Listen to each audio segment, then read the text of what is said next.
boys, free girls, especially free love. From London, UK, down to Rome, Italy.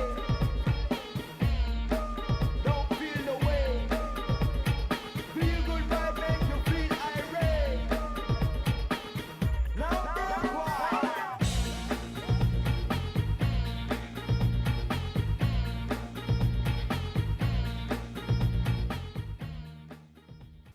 Blame it on the motorbike. That's right. That heap of red metal is why I'm here. Not just stone dead, but disfigured by fire to boot.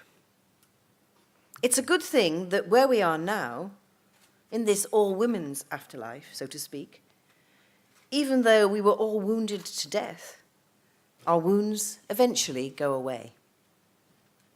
Maybe it's to make up for what we went through in life.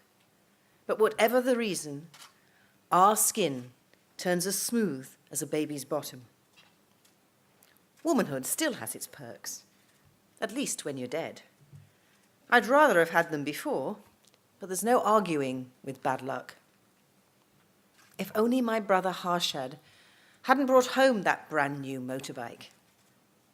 He bought it on an installment plan, the minute he was hired as a second-level programmer at the Jaipur Computer Centre. It was going to take him nearly 10 years to pay it off, and what with the interest, end up costing him practically as much as a house. But he wouldn't listen to reason. And why should he have? He has no other expenses. He's still eating, drinking, and sleeping at home with us. Or with them, rather. Since a year ago, I found myself a husband. Well, my parents found him. There are 3 of us, 3 sisters, and providing for us costs a fortune. Just imagine, we're not talking about 1 dowry, but 3. You can imagine my parents' desperation. And what with India's GDP growing like mad, everyone's caught consumer fever. So prospective in-laws and husbands won't settle anymore for a handful of fake jewelry and a few yards of fabric for a sari. They want a huge dowry. Everyone's become so greedy, you also have to get them a radio, a TV, a fan, or better yet, an AC system, blowing out cool air on those steamy days before the monsoon starts. Unluckily for me, on the night set for the negotiations, the family of my fiancé came to our house and saw Harshad's bike.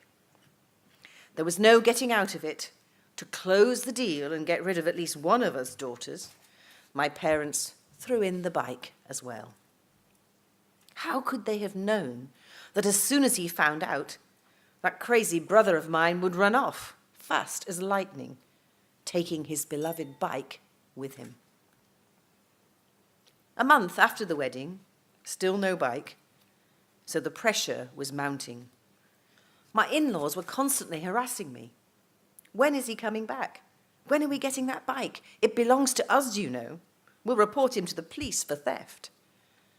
My father even tried to give them a different one, red like Harshad's, but it was an old Russian model. You had to push to get the engine going, and he only narrowly escaped being beaten up by my brothers-in-law. My husband was on edge, and his family treated me like an animal, making me sleep on the kitchen floor, and they kicked me whenever they crossed the room. I hadn't lived up to their expectations, so now I was worth nothing to them. A dowry is no joke in my country. For many men, it's the main reason for getting married, besides getting someone to slave for you in the house, of course. Just think, every 4 hours, an Indian bride is killed by her in-laws for not delivering the agreed-upon dowry. That makes over 8,000 young women murdered every year. But the authorities obligingly file the cases away as household accidents, and the press won't waste its time even mentioning them anymore. It's certainly not breaking news. Everyone already knows about this stuff.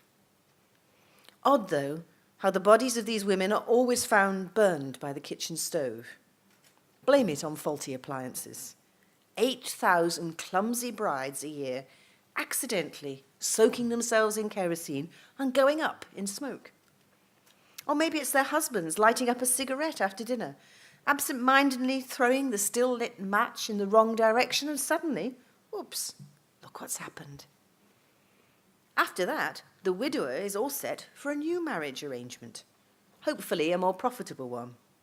Maybe not just a motorbike this time, but a brand new helmet too, and a leather jacket, like those really cool ones in Bollywood movies. An old Indian saying goes, the death of a wife brings a new dowry for her husband. The death of a water buffalo brings the economic downfall of the whole family. In my next life, I think I'd rather come back as a water buffalo.